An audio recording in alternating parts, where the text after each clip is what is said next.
복이 있나니 저희가 하나님을 볼 것이며, 우리가 하나님을 믿고 산다고 하지만은 사실 하나님을 보지는 못하고 있습니다.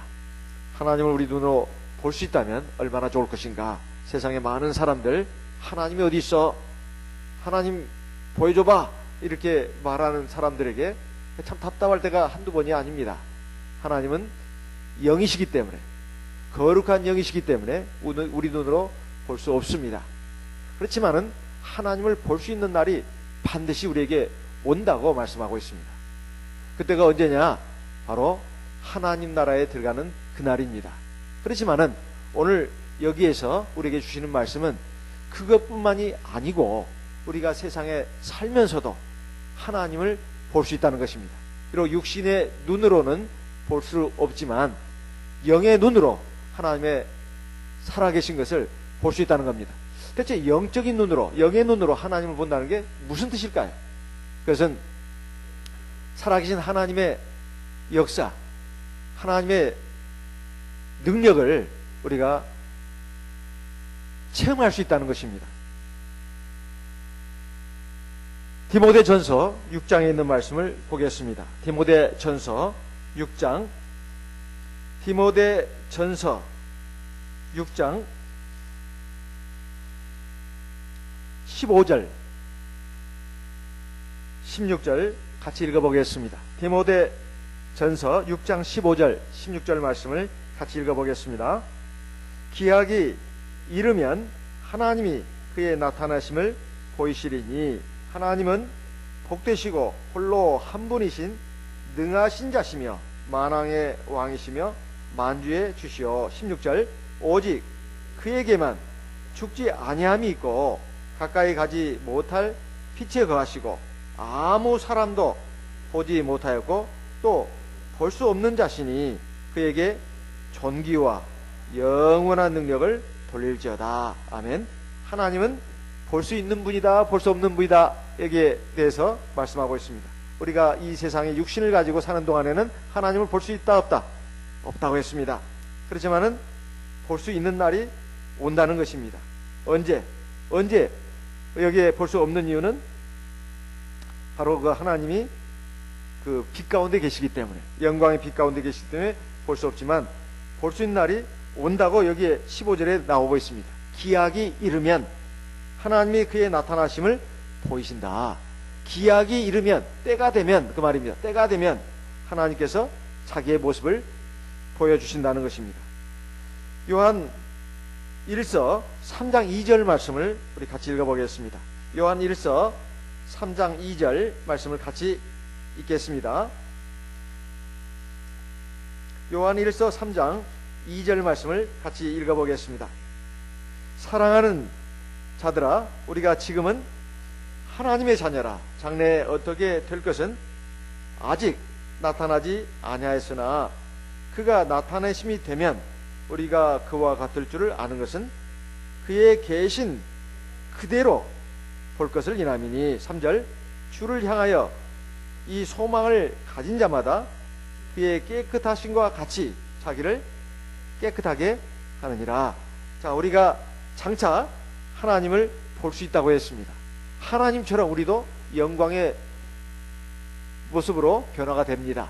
그래가지고 하나님의 있는 그대로 우리가 보게 된다는 거예요. 이런 소망이 우리에게 있으니까 우리가 지금 해야 될 일이 뭔가 하면은 바로 하나님의 깨끗하신 것처럼 우리도 깨끗해져야 된다는 거예요.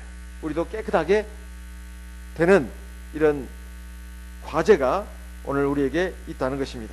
그런 말씀에 근거해서 예수님께서 산상수훈의 8복 가운데 주신 말씀이 바로 마음이 청결한 자의 복입니다.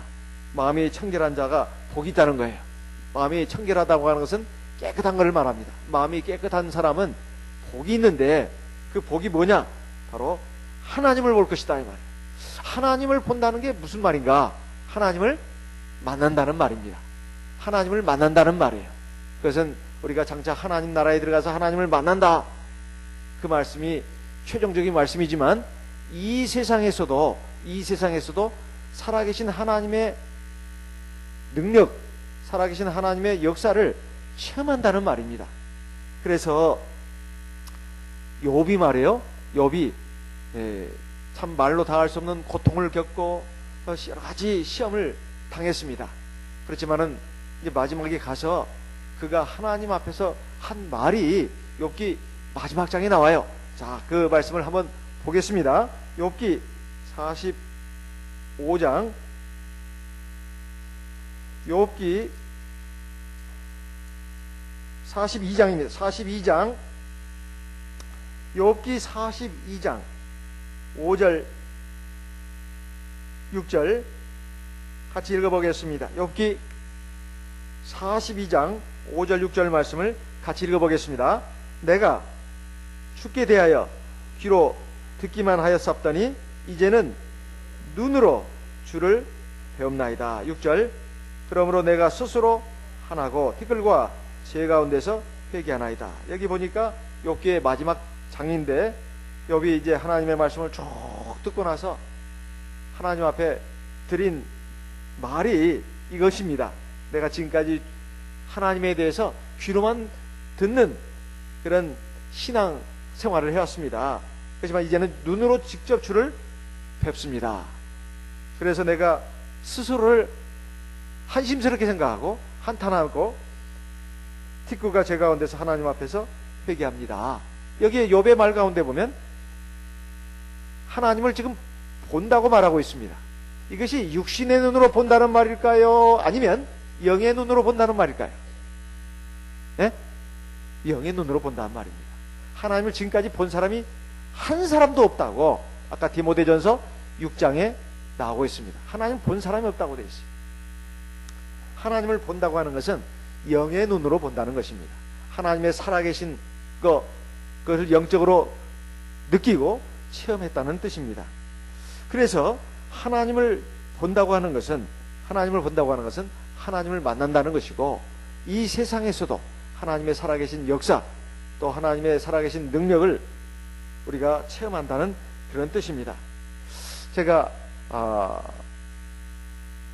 한 10 몇 년 전에요, 서천교회 영혼의 강사로 간 적이 있었습니다. 지금은 이제 퇴임하신 원로 목자님이 거기에 담임 목자님으로 계셨어요. 근데 영혼의 강사로 가가지고 보니까 목자님이 몸이 건강이 안 좋았습니다. 그래서 자기가 이번에 영혼회 때 사회를 본다거나 또는 세례식 또 이번에 해야 되는데 그것도 잘 자기가 준비를 못하겠고 세종례도 성찬례도 못하니까 그러니까 목자님이 강사님으로서 다 주관하셔야 된다. 그래가지고 제가 마음에 좀 부담이 있었습니다. 그래서 영혼의 도중에 굉장히 바빴어요. 바쁜 일이 있었는데 바로 세례식까지 있으니까 얼마나 바빴는지 몰라요. 그 세례식을 저기 서천 그 바다에 가서 드렸는데요, 고등학생들까지 해가지고 그때 한 10명 가까이 받은 것 같습니다. 근데 그때 어찌 날씨가 추웠는지요, 막 바닷물이 막 밀려오고 바람은 불고, 근데 저 바닷물 속에 가서 세례 주기는 아마 그때가 처음이었던 것 같습니다. 어떻게 줬는지 아십니까? 파도도 제법 높았어요. 자, 예수 이름으로 이제 선언합니다. 그리고 파도물이 밀려올 때 그때 물속에 집어넣는 거예요. 그래가지고 나오면 할렐루야 하시라고. 그래가지고 고등학생부터 어른까지 세례를 받았는데, 제가 지금 기억에 남는 것은 말기암 환자 한 분이 계셨어요. 말기암 환자. 그래가지고 그분이 참 우리 교회 성도님의 그 가족인데요, 자기 남편을 갖다가 어떻게든지 세상 뜨시기 전에 세례를 바쳐야 되겠다. 그래서 구원받게 해서 하나님 나라에 들어가게 해야 되겠다 하는 마음으로 전도를 하고, 목자님도 신방도 여러 번 하신 것 같아요. 그래서 드디어 교회를 나오신 지 이제 얼마 안 됐을 때입니다. 그래도 세례를 받으시겠다고. 그렇게 해가지고 이제 세례를 받은데 받고 올라올 때 할렐루야 그러시더라고요. 세례 받고 올라오실 때. 그래가지고 저도 나오는데 어찌 참 추웠는데, 겨울도 아니었는데 말이에요. 그때 아마 가을이었던 것 같습니다. 근데 굉장히 추웠어요. 그래가지고 와가지고 이제는 성령 받겨서 기도해야 되잖아요. 그런데 말이에요, 거기에 여러 사람들이 이제 성령을 받았는데 그 중에 하나가 고등학생이 있었습니다. 이 고등학생이 바로 그 장공고인가요? 우리 그 교회 그 집사님 가운데 거기에 아마 학교 선생님으로 계시는 분이 있었습니다. 그래가지고 이제 전도를 해가지고 이제 교회를 나왔는데 고등학생들이 또 그게 몇 명이 세례를 받았는데, 그리고 이제 세례를 받고 나서 이제 교회 와가지고 이제 안수기도를 하는데 성령 받기 위해서. 근데 이 학생이 말해요. 교회를 나오긴 했고 또 선생님 따라서 나오긴 했지만 자기가 그렇게 믿어지지가 않더라는 거예요. 세례까지 받았는데 말이에요. 그래서 하나님 앞에 기도를 했답니다. 하나님, 제가 정말 하나님이 정말 살아계시다는 것을 좀 보고 싶습니다. 보여주십시오. 이렇게 기도했답니다. 성령 받을 때 안수기도 받으면서 그렇게 기도를 했다는 거예요. 그래서 근데 성령을 충만하게 받았어요. 근데 받고 나서 그 간증을 하는 겁니다. 자기가 그런 기도를 하면서 성령을 구했다는 거예요. 그랬더니 자기 눈앞에 그 환상이 펼쳐지더라는 거예요. 예수님이 십자가에 달리시는 모습이라든가 또 영광의 어떤 그 하나님의 그 광채를 봤다는 겁니다. 그래가지고 자기가 확신을 했다는 거예요. 이 참예수교회가 진짜 교회구나. 그리고 살아계신 하나님이 계시는 교회구나. 그리고 내가 진짜 세례를 받았구나. 그런 확신이 들더라는 거예요. 그래서 하나님과 함께 열심히 구했더니 어떻게 해요? 성령이 충만하게 임해가지고 방언을 하게 됐다는 거예요. 자기도 모르게. 그래가지고 몸을 막 진동을 하면서 성령을 충만하게 받아가지고 방언기도 했습니다. 그리고 그 어르신도 말해요. 어르신도 성령을 받은 걸로 제가 기억을 합니다. 성령을 받았어요. 그래서 세례도 받고 성령도 받아가지고 이제 얼마 동안 사시다가 하나님 나라에 가셨다는 얘기를 나중에 뒤에 소식으로 들었습니다. 근데 그렇게 아프셨던 목자님도 그런 광경을 봤어요. 내가 그동안 막 약도 막 그 한약에다가 뭐 양약에다가 이렇게 먹고 막 했는데 약을 먹어도 낫질 않는 거예요. 그래가지고 이번에 영은회 때도 이렇게 참 고생을 하고 내가 하나님의 종이 돼가지고 이러면 되겠는가. 물론 병원에 가서 치료도 받고 또 약국에 가서 약도 사 먹고 그것도 하나님 주신 것이니까. 하지만 그렇게 해서 낫지 않는 병이라면 이건 하나님이 나한테 주신 병이다. 특별히. 그러니까 하나님이 나에게 특별히 주신 병이니까 하나님께 기도를 해야 되겠다 해가지고 이분이 하루에 시간을 정해가지고 기도를 열심히 하기로 한 겁니다. 또 그 금식을 하면서 기도를 해야 되겠다. 그래가지고 기도를 쭉 하다가 특히 이제 밤에 새벽에 낮에도 하루에 몇 번 시간을 정해가지고 이제 금식 기도를 이제 하기 시작한 겁니다. 성경도 보면서.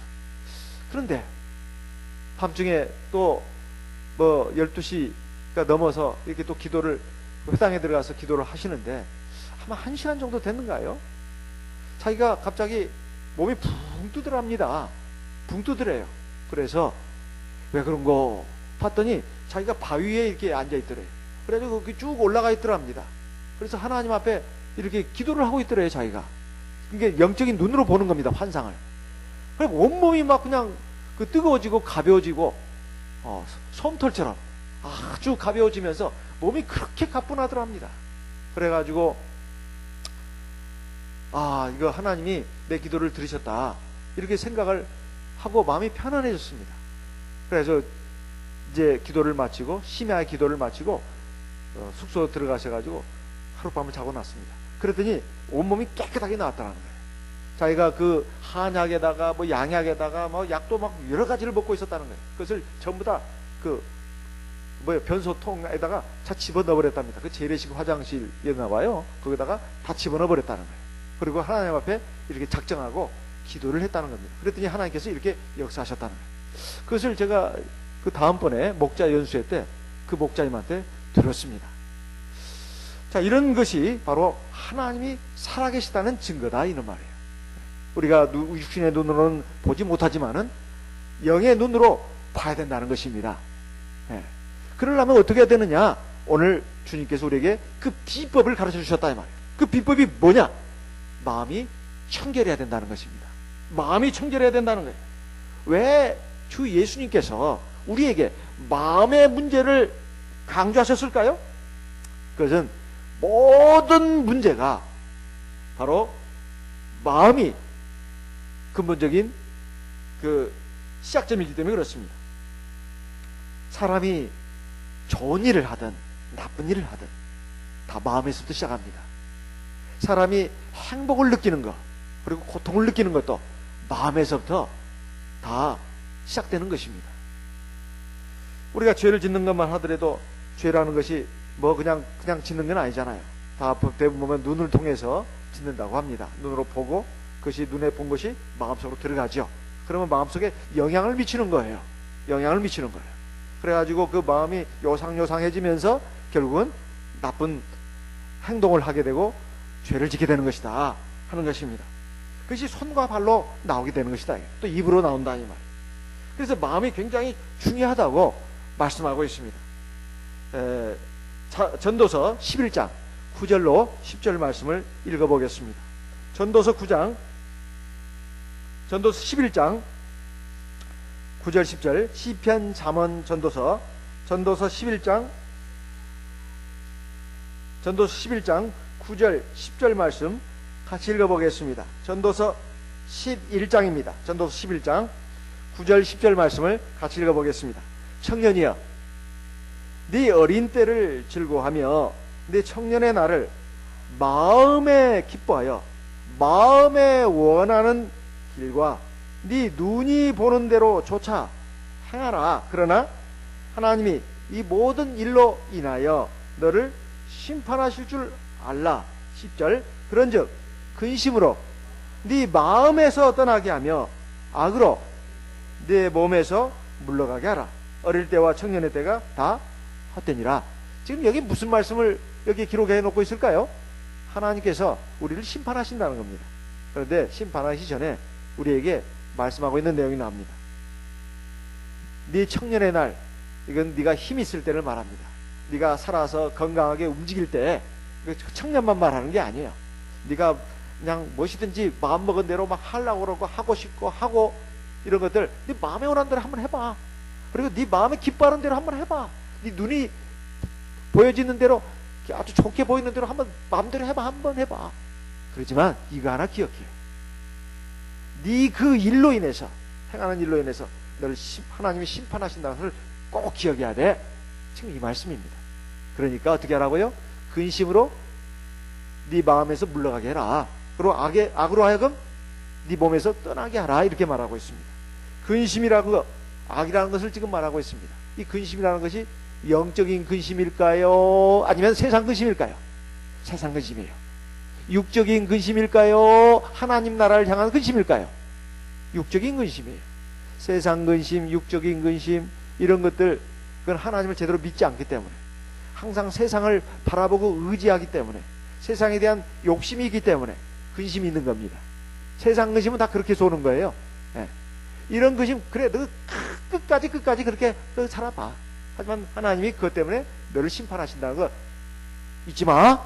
또 하나 너희들 뭐 마음에 막 내킨다고 또 눈이 그냥 너무나 좋게 보인다, 눈에 좋게 보인다고 너희들 하고 싶은 대로 다 한번 해봐. 그래가지고 그게 하면 어떻게 된다? 하나님 앞에 죄가 되고 악이 된다 이 말. 그러면 결국 너는 그것 때문에 심판을 받는다 이런 말입니다. 그러니까 죄악이 네 몸에서 어떻게 하라고요? 물러가게 하라는 거예요. 근데 죄악이 몸에서 물러가게 하려면 무엇보다도 마음을 지켜야 되는 것입니다. 잠언 4장을 보겠습니다. 잠언 4장 23절. 잠언 4장 23절.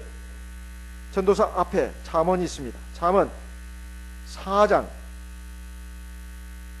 23절 같이 읽어보겠습니다. 잠언 4장 23절 같이 읽습니다. 무릇 지킬 만한 것보다 더욱 네 마음을 지키라. 생명의 근원이 이에서 남이니라. 지킬 만한 것 중에서 제일 지킬 만한 것이 뭐라고요? 뭐라고요? 여기 보니까 마음이라고 되어 있습니다. 마음을 지켜야 된다. 마음을. 마음에서부터 좋은 마음도 나지만 나쁜 마음, 헛된 마음, 그리고 비틀어진 마음, 그리고 허망한 마음, 더러운 마음 이런 것들이 다 마음에서 나온다는 겁니다. 그 마음을 지키라고 말하고 있어요. 왜? 생명의 근원이 여기서 나온다는 거예요. 생명의 근원만 거기서 나온 게 아닙니다. 죄악의 근원도 사망의 근원도 마음에서도 나오는 거예요. 사람은 말이에요 생각하는 갈대라고 옛날 서양의 유명한 어떤 철학자도 말했습니다. 뭐 파스칼이라고 한가요? 사람은 생각하는 갈대라고. 아주 갈대는 굉장히 연약하지 않습니까? 쉽게 부러지고 병들고 죽기 쉬운 것이 갈대지요. 하지만은 생각하는 갈대라는 거예요. 생각하는 갈대이기 때문에 위대하다는 거예요. 근데 그 생각이 어디서부터 나오냐? 마음에서 나오는 거예요. 근데 생각이 없는 존재는 기계입니다. 기계예요. 물건이에요. 이거 생각이 없어요. 하지만 다 생각이 있습니다. 심지어 짐승들도 생각이 있어요. 소가 새끼를 낳는데 죽었어요. 소 눈물을 흘린다고 합니다. 그거 제가 TV에서 봤어요. 소가 진짜 눈물을 흘리더라고요. 눈물을 흘려요. 소가 또 웃기도 한다고 그래요. 주인이 와서 뽀뽀하니까 뽀뽀도 하더라고요. 이런 그 동물들도 그 사고력이 어느 정도는 있습니다.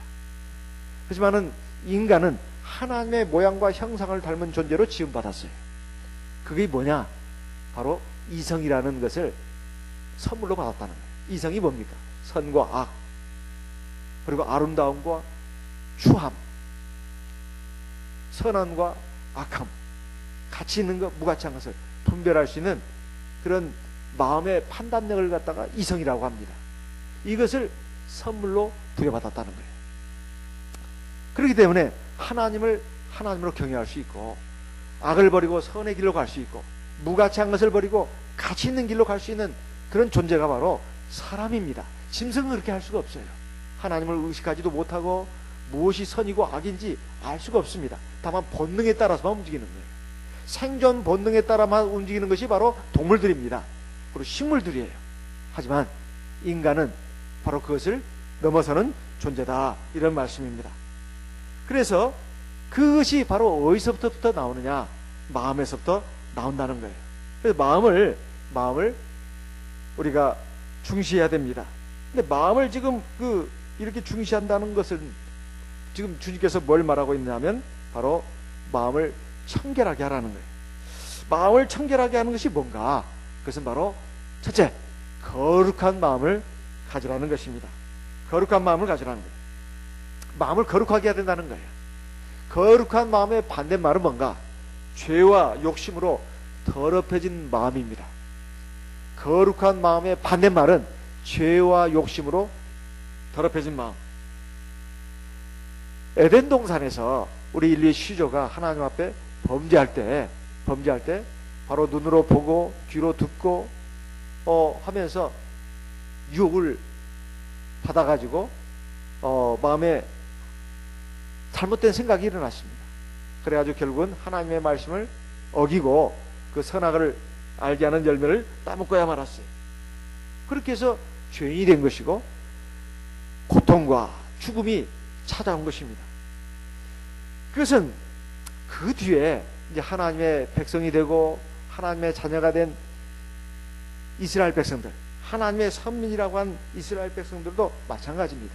비록 하나님의 선민이 되고 백성이 됐지만은 하나님을 자동적으로 만나는 게 아니었어요. 구약 성경을 보게 되면 이스라엘 백성들이 하나님을 늘 자동적으로 만나고 하나님 보고 그런 게 아니었습니다. 아무리 하나님의 택한 백성이라 할지라도 하나님 앞에 나오고 하나님을 만나려면, 영적으로요, 신앙적으로 만나려면 어떻게 해야 되는가? 바로 제사를 통해서 하나님을 만나도록 했다. 구약의 제사가 그 근본적인 속성이 뭐냐면 죄용산 받는 겁니다. 하나님과 나 사이를 가로막는 장벽은 죄라는 거예요. 죄가 있기 때문에 하나님도 인간에게 올 수가 없고 인간도 하나님 앞에 나갈 수가 없고 하나님과 인간이 만날 수가 없는 거예요.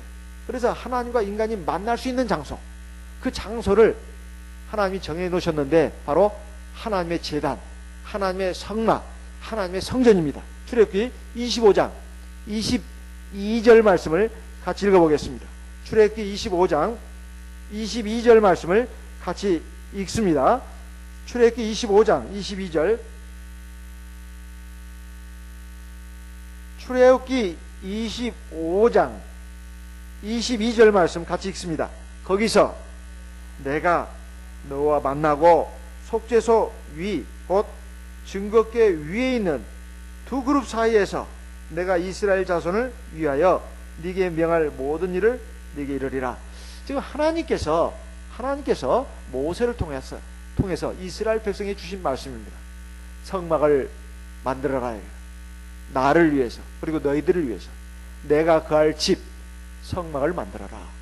그 성막에는 성소가 있고 지성소가 있고 지성소 안에 하나님의 십계명을 담은 십계명 두 돌판을 타면 하나님의 언약궤 법궤가 있습니다. 그 상자 위에 두 천사의 모습을 한 그룹이 날개를 쫙 펴가지고 맞대어서 그 법궤를 내려보던 장소가 있다 이 말. 그것을 갖다가 속죄소라고 합니다. 하나님의 백성들이 소나 양이나 염소를 잡아가지고 그 피를 그 언약궤 위에다가 뿌립니다. 그리고 하나님을 만난다 이 말이에요. 그 피가 어떤 피입니까? 아무리 하나님 백성이 됐다 하더라도, 할례를 받아가지고 하나님 백성이 됐다 하더라도 살아가면서 죄 져야 안 져요? 죄 짓습니다. 그래 안 된다. 아무리 하나님 백성이라도 하나님은 그냥 자동적으로 만나는 게 아니에요. 어떻게 만나요? 소, 양, 염소 이런 걸 잡아가지고 피를 일단 받습니다. 그래가지고 언약궤 위에 속죄수에다가 뿌린다 이 말이에요. 그리고 그 고기는 갖다가 번제단에다가 태웁니다. 그렇게 해서 하나님께 제사를 드리는 거예요. 그것을 뭐라고 하느냐? 같이 해봅시다. 속죄제사. 속죄제사. 그 죄 사함 받는 제사예요. 죄 용서 받는 제사예요. 왜 못담시 죄의 용서를 받아야 되느냐?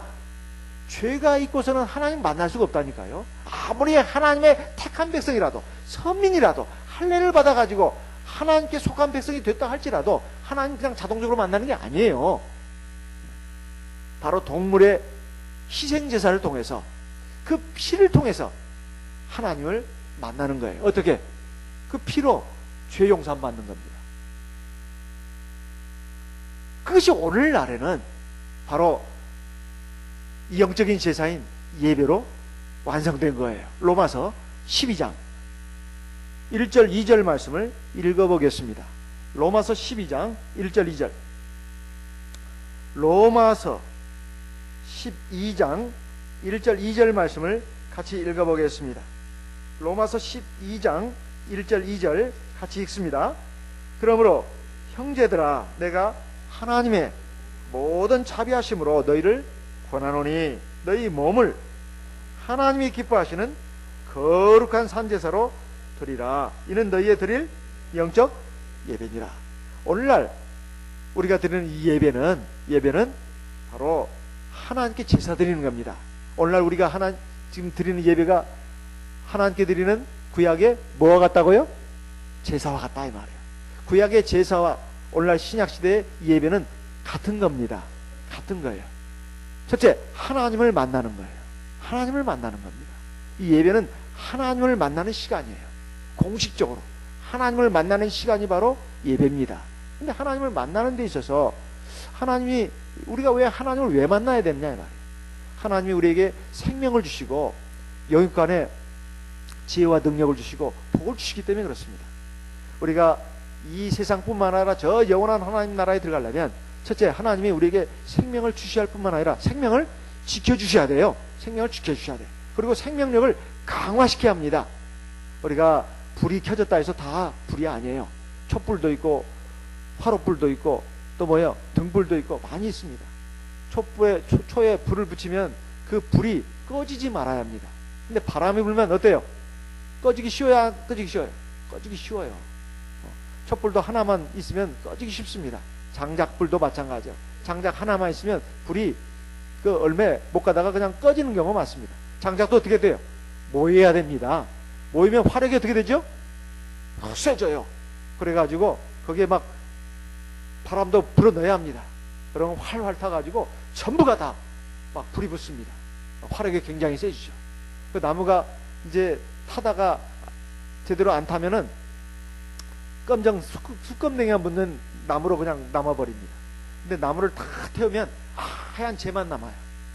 이렇게 우리가 하나님 앞에 드리는 그 예배가 하나님 앞에 제사 드리는 거예요. 불로 제사 드리는 것 같습니다.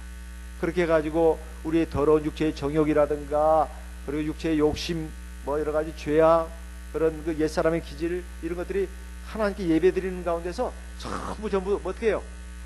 막 성령의 불에 의해서 하나님 말씀의 그 불에 의해서 어떻게 해요? 활활 타오면서 하얗게 변화가 되는 겁니다. 그래서 예배에 참석하는 것은 첫째는 하나님을 만나는 것이고 하나님께 이 예배를 제사를 드림으로써 우리가 하나님 앞에 어떻게 되는 것다고요? 거룩해지는 거예요. 뭐가? 우리의 마음이 이건 우리의 영혼이라고 해도 됩니다. 우리의 심령이라고도 돼요. 우리의 마음과 영혼이 거룩해지는 시간이 바로 이 예배 시간이에요.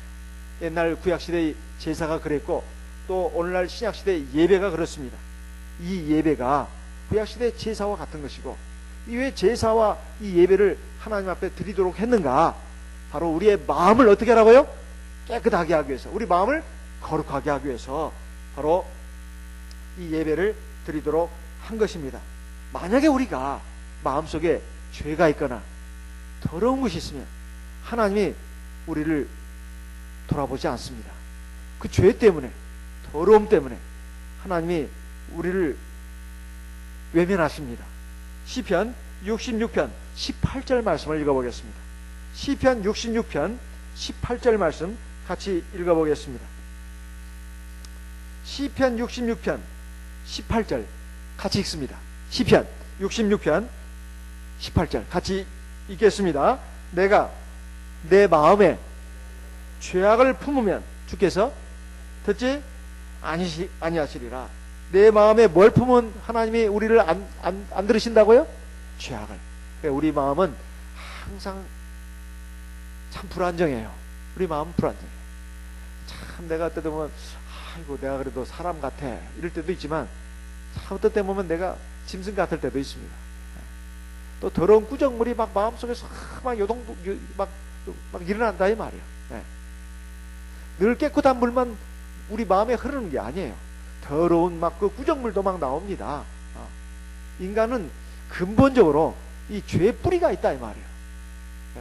그래서 그냥 가만히 놔두면은 거기에서 막 온갖 병균들이 득실득실 막 자라납니다. 막 잡초가 자라나고 막 그냥 가시덤불이 자라나고 막 그런다 이 말이에요. 땅도 보세요. 그냥 내버려두면 어떻게 되죠? 농사 안 짓고 내버려두면 어떻게 돼요? 완전 잡초가 일어나고 그냥 완전히 못쓸 땅이 돼버립니다. 땅은 어떻게 해야 돼요? 자꾸 갈아야 돼요. 뒤엎어야 합니다. 그래야 그것이 뭐 채소 작물을 갖다가 곡물을 가꿀 수 있는 땅이 되는 거, 옥토가 되는 거예요. 우리 마음도 그래요. 그냥 내버려두면 그냥 온갖 그냥 잡초가 자라나고 그냥 가시덤불이 자라나고 그리고 꾸정물이 막 일어나요. 막 더러운 물이 막 솟구쳐 오른다니까요. 마음을 그대로 내버려두면. 그래서 말이에요. 정기적으로 우리가 우리 마음을 깨끗하게 하는 시간을 가져야 되는 겁니다. 옛날 말이에요. 우리 조상들은 명심보감이라고 그런 책들을 굉장히 좋은 책으로 알았습니다. 명심보감 책 들어보신 분 한번 손 한번 들어보세요. 명심보감. 많이 들으셨네요. 안 봤지만은 이름은 많이 들었죠? 명심보감이 무슨 뜻인 줄 아세요? 명은 밝을 명입니다. 심은 마음 심자예요. 마음을 밝힌다는 거예요. 명심, 마음을 밝힌다는 거예요. 그리고 보감은 뭐야? 보는 보배를 봅니다. 감은 거울감이에요. 우리 마음을 밝혀서 거울같이 그 보물 같은 거울로 줄 만한 교훈이라는 거예요. 고려시대 때, 우리나라 조선시대 앞에가 고려시대거든요. 고려시대 때 충렬왕 때 이제 그 임금을 보좌하고 하는 그 높은 관리 중에 하나를 명해가지고 책을 만들어라고 했어요. 중국의 고전 사서삼경이라든가 뭐 이런 좋은 책들이 많잖아요.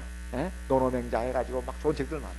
거기에서 고전 가운데서 아주 좋은 그 격언, 금언, 좋은 가르침을 갖다가 뽑아내가지고 아이들에게, 우리나라 아이들에게 또 어른들에게 교훈이 될 만한 좋은 책을 하나 만들어라 해가지고 만든 책이 명심보감이에요. 그러니까 마음을 밝혀서 보배처럼 거울로 삼을 만한 교훈을 받아들이고 깨우침 받아서 사람다운 사람으로 만들게 하는 것. 그래서 옛날 우리 조상들은요, 서당에서나 가정에서나 맨 먼저 천자문을 띱니다. 글을 배우려면 천자문을 떼고 나서 그 다음에 배우는 책이, 초보 과정으로 배우는 책이 동몽선습 그리고 명심보감이었다고 그래요. 그러니까 이게 명심보감이 사람의 마음을 깨우치는 겁니다. 바로 잡는 거예요. 자, 우리 옛날 하나님 믿지 않던 그 옛날 우리 조상들도 마음을 바로 잡는 것, 깨우치는 것이 얼마나 중요한가 하는 것을 일찍부터 깨닫고 있었던 겁니다. 이것은 동서고금을 막론하고 다 모든 민족들이 마음이 중요하다는 걸 다 알았어요. 근데 성경은 아예 그것을 우리에게 딱 깨우쳐 주고 있지 않습니까? 마음을 정결하게 하는 것, 이것이 굉장히 중요합니다. 마음을 거룩히 하는. 그러려면 어떻게 되느냐? 바로 하나님 앞에 우리가 예배드리는 이 시간이 굉장히 귀한 시간입니다. 두 번째, 마음이 청결하다는 것은 단순한 마음, 순수한 마음을 말합니다. 단순하고 순수한 마음, 이것을 말하는 거예요. 그러니까 두 마음이 아니고 한 가지 마음을 가지라는 거예요. 오직 한 가지 마음으로 중요한 거, 핵심적인 거, 아주 근본적인 것에 마음을 집중하는 거, 이걸 갖다가 마음이 청결하다고 말합니다. 야고보서 4장 8절 말씀 같이 읽어보겠습니다. 야고보서 4장 8절 우리 같이 한번 읽어보겠습니다. 야고보서 4장 8절 말씀을 같이 읽어보겠습니다. 야고보서 4장 8절 같이 읽습니다. 하나님을 가까이 하라. 그리하면 너희를 가까이 하시리라. 죄인들아, 손을 깨끗이 하라. 두 마음을 품은 자들아, 마음을 성결케 하라. 여기 보니까 마음을 성결케 하는 것이 뭔지를 여기 분명히 알려주고 있습니다. 마음을 성결케 하는 것, 하나님을 가까이 하라는 거예요. 그리고 또 하나 뭐죠? 두 마음을 품지 말고 한 가지 마음만 품으라는 거예요. 에? 어떤 한 가지 마음일까요? 하나님을 향한 일편단심 민들레. 일편단심 민들레. 하나님을, 오직 하나님을 향한 마음만 가지라는 거예요. 세상 욕심, 세상을 사랑하고 세상을 정말 연애하고 그런 마음 갖지 말고 오로지 하나님만을 사랑하라는 거예요. 아이고, 사람이 어떻게 그렇게 살아요? 아이, 세상에 우리가 발을 딛고 사는 것이 우리 인간인들인데 어찌 세상을 살아가지 말라고 한대요? 그것은 말이요, 하나님처럼 살아가지 말라는 뜻입니다. 세상 필요 없고 세상도 필요 없다는 말이 아니고 세상을 갖다가 하나님처럼 살아가지 말라는 거예요. 하나님처럼. 하나님 마치 그 우상처럼 말이죠. 그래서 살아가지 말라는 거예요. 그 두 가지 중에 하나를 택해야 된다면 하나님을 택하라는 거예요. 왜? 하나님이 우리에게 생명을 주셨잖아요. 그렇죠? 부모가 우리에게 생명 주신 거 아니에요? 그렇죠? 부모가 우리를 낳을 때 이놈 새끼, 요즘 부모도 참 이상한 부모들이 많대요. 예? 소리치고 운다고 그냥 애를 집어가지고 막 던져가지고 두개골이 깨지고 말이죠. 그 90kg 아버지가 그 10몇 킬로 나가는 아들을 갖다가 권투 선수 하듯이 이렇게 때려 패가지고 죽이기도 하고, 이런 험악한 세상입니다. 그런데 그것은 참 인간이 아닌 그런 사람들의 모습이고, 보통 부모들은 어떻습니까? 자식을 낳으면 이건 내 분신이라고 생각합니다. 내 분신이라고 생각해요. 그래서 어떻게 하죠? 야, 네가 이제 알아서 먹고 살아라니? 그거 애를 내방치할까요? 아니면 젖도 주고 우유도 타먹이고 막 그냥 옷도 입히고 그럴까요? 바로 뒤 후자 아니겠습니까? 그리고 자식이 인간으로 성장할 때까지는 다 뒷바라지를 해줍니다. 이것이 부모다 이 말이에요. 이게 부모입니다. 하나님께서 우리를 이 세상에 내보내실 때 그냥 내방차고 내보내는 게 아닙니다. 세상의 모든 것들을 이미 다 만들어 놓고 우리에게 먹을 거, 입을 거, 세상을 살아갈 수 있는 지혜와 능력을 다 주셔가지고 내보내는 것이고, 또 하나님이 우리 인생을 주관하시고 섭리하십니다. 한평생 사는 동안 그 수명이 몇 년까지인지는 오직 하나님만이 정하신 것이고, 살아있는 동안에는 하나님이 어떻게 하신다고요? 다 먹이시고 기르시고 입히시는 겁니다. 그러니까 내가 육신이 살아있는 동안에는 먹을 걸 걱정할 것이 없어요. 예. 먹을 것이 없어가지고 죽는 일은 없습니다. 죽는 일은 없어요. 그것도 저 아프리카에서 종족 간의 전쟁이 일어나고 아프리카가 막 자원의 보고 아니에요? 예. 금, 은, 다이아몬드, 뭐 여러 귀중한 보물들이 아프리카에 막 그냥 그렇게 널려 막 그렇게 많이 있답니다. 근데 막 부족끼리 서로 싸우고 하는 바람에 대체가 뭘 이렇게 캘 수가 있어야죠. 농사를 칠 수가 있어야지. 그러니까 굶어 죽는 거예요. 없어서 굶어 죽는 게 아니라 있는 것을 수확할 수 없기 때문에 굶어 죽는 것이 지금 아프리카입니다. 어쨌든 하나님은 모든 사람들을, 설령 하나님을 믿지 않는 사람이라 할지라도 자유로우시다고 분명히 말씀하고 있습니다. 그렇다면 우리가 살아있는 동안에 사실 하나님을 내 생명의 주관자요, 내 인생의 주관자로 알고 경외하고 그분을 의지하면서 마땅히 살아야 됩니다. 그런데 하나님으로 인정하지 않고 사람이 자기 노력으로 사는 것이지, 자기 힘으로 사는 것이지 뭔 하나님이냐. 참 이런 사람들은 자기의 근본을 부정하는 것입니다. 자기 근본을 부정하는 거예요. 세상에 자기 그냥 아버지나 최소한 할아버지까지는 인정합니다. 그런데요 5대 10대 조 할아버지는 인정도 안 해요. 왜? 인정한다면 제사를 드려야 하잖아요. 어떻게 그까지 제사를 드리냐고.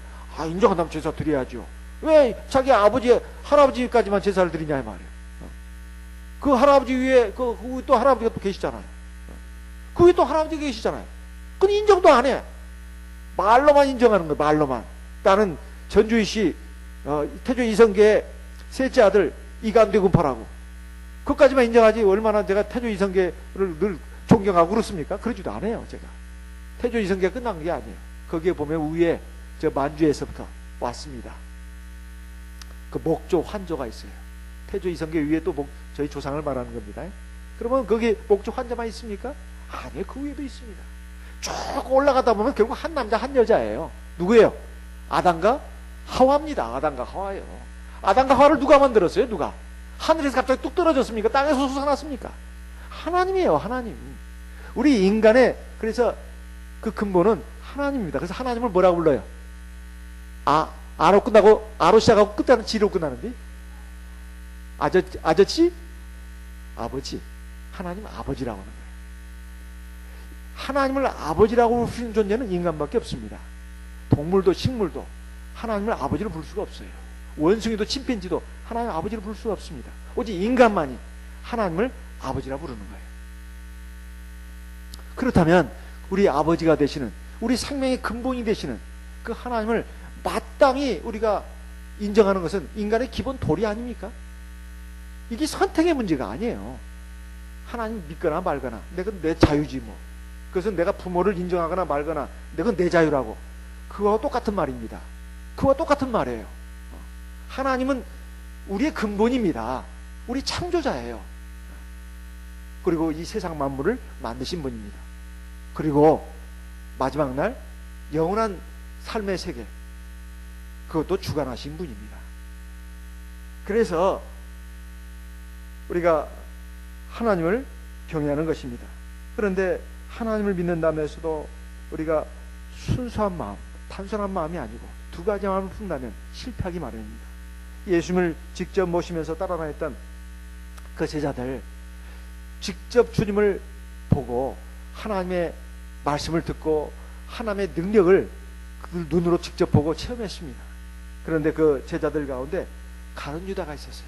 그 가룟 유다는 말이에요. 뭐에 욕심이 있었다고 했는데요. 뭐에? 재물에 욕심이 있었다고 했습니다. 그래서 결국 실패했어요. 요한복음 12장 4절로 6절 말씀을 보겠습니다. 요한복음 12장 4절 6절 요한복음 12장 4절 6절 같이 읽어보겠습니다. 요한복음 12장 4절에서 6절까지 같이 읽어보겠습니다.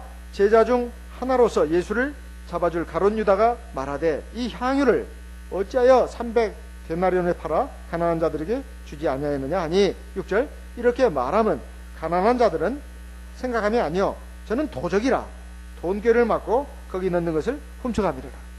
이 가룟 유다가 뭐 여러 가지 문제가 있었지만은 특별히 가룟 유다는 재물에 욕심이 많았어요. 다른 것도 문제가 있습니다. 근데 여기서는 지금 도적이라고 말하고 있어요. 도적이 뭐예요? 자기 것이 아닌 것을 빼나가는 사람, 훔쳐가는 사람. 이게 도적입니다. 주님한테 직접 보고 배우면서도 이런 마음을 가졌다 이 말이에요. 그리고 다른 제자들은 어땠을까요? 가룟 유다를 빼고 다른 제자들은 이런 것은 없었습니다. 그런데 다른 제자들도 문제가 있었어요. 뭐가 있었을까요? 명예욕이에요. 명예욕에 문제가 있었던 거예요. 그 증거가 뭐냐고요? 예수님 십자가에 곧 달려가지고 내가 만인들을 구원하기 위해서 피를 흘려 죽노라. 그렇지만 3일 만에 살아나겠노라. 너희들보다 먼저 갈릴리로 가겠노라. 이 말씀을 여러 번 하셨습니다. 그런데도 제자들은 길 가면서 서로 싸웠어요. 뭐 때문에 싸웠죠? 누가 얼굴이 예쁘냐고 싸웠어요? 누가 키가 크냐고 싸웠어요? 그것 때문에 싸운 게 아니에요. 누가 더 높으냐? 누구 똥이 더 굵냐? 이거 가지고 싸운 거 아니에요. 누가 더 높은 사람이냐? 자기들끼리도 누가 높냐, 낮냐? 이거 가지고 싸웠어요. 마태복음 20장에 20절로 28절에 보면 잘 나옵니다. 마태복음 20장 20절로 28절. 자기들이 있다 보니까 서로 누가 싸우냐, 누가 높냐, 누가 낮냐, 누가 잘났냐, 누가 못났냐, 이거 가지고 싸우는 거예요. 이거 가지고. 마가복음 9장에 33절로 37절에도 나옵니다. 마가복음 9장 33절로 37절에 나와요. 누가 잘났고 누가 똑똑하고 누가 높은가, 이거 가지고 막 싸운 거예요. 이거 가지고. 그래서 예수님이 십자가에 달리기 전에 중요한 거 두 가지를 하셨습니다. 성만찬 말고, 성찬례 말고 그 앞에 또 하나 하는 게 있어요. 뭐예요? 서로 발 씻어주는 거예요. 주님이 직접 본을 보였잖아요. 내가 행한 같이 너희도 행하게 하려 내가 본을 보였다. 내가 주 선생이다. 너희들이 나를 그렇게 부른다. 그 맞다. 내가 주가 돼가지고 선생이 돼서 너희들 발을 씻어줬다 이게. 종들의 발을 씻어줬다 이게. 제자들의 발을 씻어줬다 이게. 너희들도 내 이 모습을 본받아라. 주님이 굉장히 걱정이 많았습니다. 내가 이제 하늘나라 올라가고 나면 이제 주님이 안 보이잖아요, 눈에. 주님이 있는 데서도 서로 싸웠는데, 주님이 눈에 안 보이면은 성령? 그래요. 믿음이 있는 사람은 성령의 역사를 믿죠. 믿음이라는 게 다 같지가 않습니다. 하나님이 눈에 안 보이니까 이제 또 싸울 거란 말이에요. 누가 크고 누가 작고, 누가 높고 누가 낮고, 누가 잘났고 누가 못났고, 서로 치고받고 싸우는 일이 벌어질 것을 주님은 아시고 세종례를 행하게 하신 겁니다. 물론 세종례는 주님과 관계를 맺는 그 성례로서의 예식도 있습니다. 또 하나의 예식은 뭐냐면 서로 겸손하게 섬기는 사람이 돼야 된다. 그래야 교회가 유지가 되거든요. 주님의 몸된 교회가 바로 설 수 있단 말이에요. 가정도 그렇게 설 수 있는 것이고, 교회도, 나라도 설 수 있어요. 분쟁하는 나라마다 서지 못하리라. 싸움박질만 하는 집안은 제대로 설 수가 없어요. 세상 나라도 한번 보세요. 우리에게 많은 걸 또 가르쳐주고 있지 않습니까? 그래서 우리가 하나님 나라에 들어가려면 거룩한 마음을 가져야 되고 순수하고 단순한 마음을 가져야 된다. 그렇게 해서 될 때 하나님이 우리 눈에 보이고, 하나님이 살아서 역사하시고 그 능력으로 우리를 이끄시는 것을 우리가 볼 수가 있는 것입니다. 우리 이 말씀을 마음에 기억하시고 우리 하나님 앞에 기도합시다. 이제 하나님, 내가 하나님 백성이 됐지만은 아직도 내 마음이 깨끗이가 못합니다. 거룩하지 못합니다. 하나님, 항상 내 마음 불안정합니다. 항상 요상한 생각들이 일어나고, 항상 진짜 여러 가지 하나님 보실 때 합당치 못한 마음을 가질 때가 많습니다. 하나님, 내 마음 어떻게 할 수가 없어요. 하나님, 하나님의 말씀과 성령의 능력으로 내 마음을 붙들어 주시고 바른 마음, 거룩한 마음, 깨끗하고 순수한 마음을 가질 수 있도록, 그렇게 해서 하나님, 살아계신 하나님을 만날 수 있게 해주시고, 하나님의 역사를 눈으로 볼 수 있게 해주시고, 하나님의 능력을 몸으로 체험할 수 있게 해주십시오. 그리고 마지막 날 하나님 나라에 꼭 들어가게 하시고 거기서 하나님을 만나볼 수 있도록 이끌어 주시옵소서. 그 같은 마음으로 기도의 제목을 세우고 하나님 앞에 나와 내 가정을 위해서, 교회를 위해서 하나님 앞에 기도하겠습니다. 다 같이 기도하겠습니다.